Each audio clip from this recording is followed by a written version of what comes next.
పరిశుద్ధుడు సర్వశక్తిమంతుడు గనుడైన ప్రభువైన యేసుక్రీస్తు ఘనమైన నామమున ఈ రోజు దేవుని వాగ్దానం అద్భుతమైన ఆత్మీయ కార్యక్రమం ప్రేమతో ఆహ్వానిస్తే ఎలా ఉన్నారు దేవుని బిడ్డలారా? అందరూ బాగున్నారా?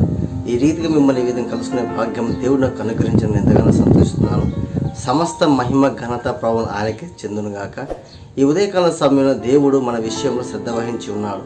ఏ విషయం నిరుత్సాహపడకుండా, బలహీన పడిపోకుండా, అధైర్యం చెందకుండా దేవుడు నాకు తోడై ఉన్నాడని విశ్వాసం కలిగినలా మన జీవితంలో ప్రతి ఒక్క పరిస్థితులను, అనానుకూల పరిస్థితులను అనుకూలపరిచి సమాధానము, నెమ్మది కలగజేస్తాడు. ప్రియ సహోదరి సహోదర, ఉదయకాలం లేచి దేవుని యొక్క వాక్యం చదువుకుని ప్రార్థన జీవితం కలిగి దేవుడు మనకు అనుగ్రహిస్తున్న అద్భుత వాగ్దానం చూడడం ద్వారా మనకు నిరీక్షణ, ఒక విశ్వాసం, ధైర్యం కలగజేస్తాడు.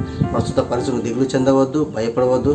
ప్రతి విధమైన సమస్యలకు పరిష్కారం దేవునికి అనుగ్రహించబోతున్నాడు. మనందరినీ ప్రేమించిన అద్భుత మనందరం కలిసి చదువుకుందాం. యెహెజ్కేలు గ్రంథం 36వ అధ్యాయము 29వ వచనం. మీ సకలమైన అపవిత్రను పోగొట్టి నేను మిమ్మల్ని రక్షింతును, మీకు కరువు రానియక ధాన్యములకు ఆజ్ఞ ఇచ్చి అభివృద్ధి పరుతును. ప్రియమైన దేవుని సహోదర సహోదరి, ఈ ఉదయకాల సమయంలో దేవుడు అంటున్నాడు, ఈ లోకం అంతా పాపంతో నిండిపోయింది. అంటే అపవాదికి సమయం గతించిపోయింది కాబట్టి పాపం అనేది అనేక రీతిగా మనిషిని ప్రభావితం చేసి దేవునికి దూరపరుస్తూ, కుటుంబాలను అల్లకొల్లం చేస్తూ, కరువు, బాధ, వేదన, వ్యాధి బాధలతో సమాధానం లేక, నెమ్మది లేక, ఐక్యత లేక, ఇటువంటి బలహీన సాతాను కుటుంబాలలో అలజడి కలగజేస్తున్నాడు.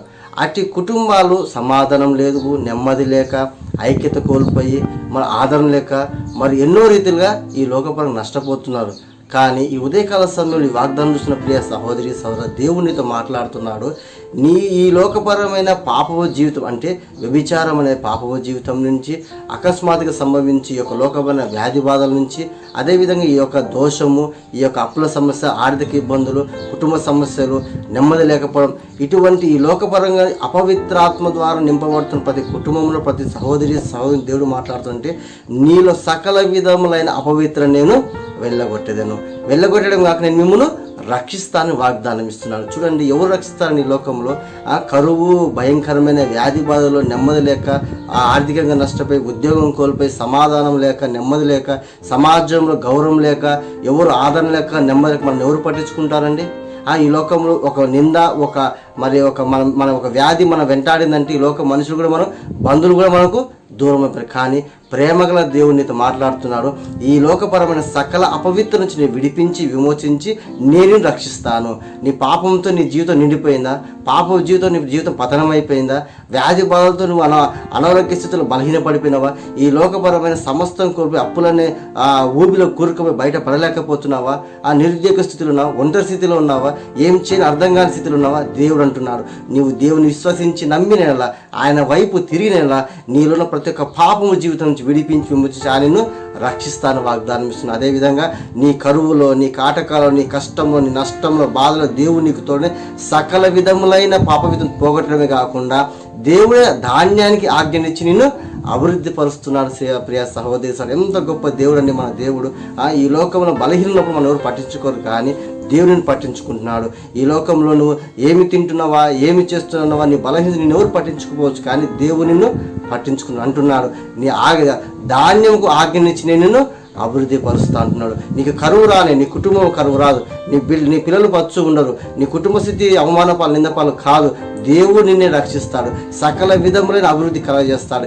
ఈ లోకంలో ఘనులైన వారికి పేరు నీకు కలగజేసి నిన్ను, నీ కుటుంబాన్ని దీవించి ఆచరించి దేవుడే ధాన్యానికి ఆజ్ఞనిచ్చి కరువు రానియకుండా నిన్ను, నీ కుటుంబాన్ని పోషించబోతున్నావు. ప్రియ సహోదరి సహోదర, కాబట్టి ఏ విషయంలో నువ్వు భయపడవద్దు, దిగులు చెందొద్దు. దేవుని విశ్వాసం ఉంచు, ప్రార్థన జీవితం కలిగి ఉండు. ఆయన నమ్మితే చాలు, సకల విధములైన అపవిత్రం పోగొట్టి మిమ్మల్ని రక్షించి ధాన్యానికి ఆజ్ఞనిచ్చి నిన్ను, నీ కుటుంబాన్ని పోషించి నిత్యము ఆశీర్వాదకరంగా, దీవెనకరంగా నీ జీవితం అనేకులకు మాదిరికరంగా నిలబెట్టబోతున్నాడు. నువ్వు నమ్మిన దేవుని జీవితంలో ఈ కార్యం చూడబోతున్నావు. ప్రియ సహోదరి సహోదరు, ధైర్యం కలిగి ఉండండి, విశ్వాసం కలిగి ఉండండి, దేవుని యందు నమ్మిక కలిగి మనం ముందుకు కొనసాగం. ఇంత గొప్ప వాగ్దానం ఇచ్చిన దేవాదేవుడు మన థ్యాంక్స్ చెప్పు. ఈ యొక్క వాగ్దానం మనందరి జీవితం అందరం కలిసి ప్రార్థన చేసుకుందాం. కళ్ళు మూసుకోండి, ప్రార్థన చేసుకుందాం. పరిశుద్ధుడా, జీవముల దేవ, సర్వాధికారి, సర్వోన్నతుడ, ఈ ఉదయకాల సమయం ప్రియ మా ప్రియులు ఈ వాగ్దానం చూస్తున్న వారికి జీవితంలో అయ్యా నీ పరిశుద్ధాత్మ కార్యం జరిపించండి అయ్యా. అనేక సంవత్సరాల నుంచి, అనేక దిన నుంచి కరువుతో, కాటకాలతో, ఈ లోకపర అపవిత్రమైన వ్యభిచారం అని, అబద్ధమని, పాప జీవితం బానిసైన వారందరి ప్రభావ మొరపెడుచున్నగా తండ్రి, మా ప్రియులు ఏ స్థితిలో ఉన్నారు, ఏ పరిస్థితుల్లో వాళ్ళు మొరపెడుచుందని వాళ్ళ ప్రార్థన ఆలకించి అయ్యా సకల విధములైన అపవిత్ర కుటుంబముల నుంచి యవన బిడ్డల నుంచి తొలగించి విడిపించి విమోచించి అయ్యా వారిని రక్షించిన విధానం మనకి స్తుతులు స్తోత్రం ప్రభా. అయ్యా మా ప్రియులు ఏ విషయంలో మొరపెడుతున్నారో, ఏ విషయం ప్రార్థిస్తున్నారో, ఏ అవసరం నుంచి మొరపెడుతున్నారో వాళ్ళు అయ్యా అల్లాడిపోతున్న సమస్యల నుంచి వాళ్ళ మొర ఆలకించండి అయ్యా. వారు రక్షించి దేవుడు నీవు తప్ప మాకు ఎవరు లేరు నాయన, మా జీవితం నువ్వే రక్షకుడు ప్రభా. కాబట్టి ప్రతి ఒక్క అపవిత్రం తొలగించి పరిశుద్ధపరిచి వారి జీవితంలో నూతన కార్యం జరిపించమని అడుగుతున్నాం తండ్రి. అయ్యా కరువుతో ఆహారం లేక కాటకాలలో ఇబ్బంది పడుతూ కుటుంబ సమస్యలు, ఆర్థిక ఇబ్బంది వల్ల, అప్పుల సమస్య వల్ల కుటుంబ పోషణకే భయంకరమైన మరి ఏ ఆధారం లేక కుటుంబట్లాడుతూ మా ప్రియుల పట్ల నువ్వు అయ్యా నువ్వే ధాన్యానికి ఆజ్ఞించి ఆ కుటుంబాన్ని పోషించి దీవించి అభివృద్ధి పరిచి ఈ వాగ్దానం చూస్తూ మా ప్రియ పట్ల సర్వ సమృద్ధి నడిపించమని ప్రార్థన చేస్తున్న ప్రభావ. రక్షణ లేని కూడా రక్షణ దయచండి, బలహీన బలపరచండి, ఆత్మీయ పడిపోయిన బిడ్డలు తిరిగి లేవనెత్తండి అయ్యా. వృద్ధులకు మంచి ఆరోగ్యం దయచేయండి అయ్యా. అయ్యా గర్భిణీ స్త్రీలకు మంచి ఆరోగ్యం, మంచి బలము దయచేయండి, సుఖం ప్రసవం దయచేయమంటున్న ప్రభావ. గర్భఫలం లేక ఎంతమంది బాబు గర్భం తిరుగుబడుకుని ప్రార్థన చేస్తున్నాం. అప్పుల కూరుకులకు విడుదల విమోచన రక్షణ కార్యం జరిపించమని అడుగుతున్నాం తండ్రి. మరి యవన బిడ్డలకు మంచి సూటబుల్ మంచి ఉద్యోగం దయచేయండి అయ్యా. మంచి జాబ్స్ వాళ్ళ కుటుంబం దీవించి ఆశ్రయించి అభివృద్ధి పరచమని అడుగుతున్నాం తండ్రి. అదేవిధంగా తండ్రి వివాహంలో తండ్రి జరగలేక ఎంతమంది బాధపడుతున్నాం, మంచి సంబంధాల వివాహం నీకు మహిమకర ఘనంగా జరిపించమని అడుగుతున్నాం తండ్రి. అదేవిధంగా తండ్రి ఉదయకాల సమయం వాగ్దానం చూస్తున్న యూట్యూబ్లో, ఫేస్బుక్లో, ఇన్స్టాగ్రామ్లో వార్తలు ప్రతి ఒక్క జీవితాన్ని పరిశుద్ధాత్మకాన్ని ఈ ఒక వాగ్దానం ఆ ప్రియుల పట్ల నెరవేర్చి నీ మహిమతో నింపమని ప్రార్థన చేస్తున్నాం తండ్రి. ఈ వాగ్దానం షేర్ చేస్తున్న నీ కనికరం చూపించని ఈ కడవరి నుంచి ప్రేమించి స్పాన్సర్ చేసిన ప్రతి ఒక్క జీవితాల ప్రభావ వారి కష్టాలను దీవించి ఆశ్రయించి మహిమ పొందుకోమని యేసు నామములో ప్రార్థించి వేడుకుంటున్నాం తండ్రి. ఆమేన్. ప్రియమైన దేవుని బిడ్డలారా, ఈ యొక్క కడవరి న్యూస్ ఈ రోజు దేవుని వాగ్దానాన్ని షేర్ చేయండి.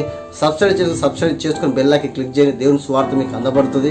అదేవిధంగా దేవుడు నీతో అందరితో మాట్లాడి వారి జీవితం దీవించి ఆశిస్తారు. అదేవిధంగా ఈ కడవరి మినిస్ట్రీస్ స్పాన్సర్ చేసిన ప్రతి ఒక్కరు మీ కష్టాలు దేవుడు 100గా ఆశ్రయించిన కాక. ఈ కడవరి మందిర నిర్మాణం గురించి ప్రార్థన చేయండి. మందిరం నిర్మాణం చేయాలని ఆశపడుతున్నాము. మరి మందిర నిర్మాణం కావాల్సిన ద్రవ్యం అవసరం ఉంటుంది. కానీ దేవుడు మేము ప్రేరేపిస్తే మరి మీరు ఈ యొక్క కడవరి మినిస్ట్రీకి సహకారంలో ఉండమని ప్రభు మీరు వేడుకుంటూ దేవుడు మిమ్మల్ని మీ కుటుంబాలని ప్రభు యేసుక్రీస్తు నామములో దీవించి ఆశీర్వించి అభివృద్ధి పరచును గాక. Praise the lord.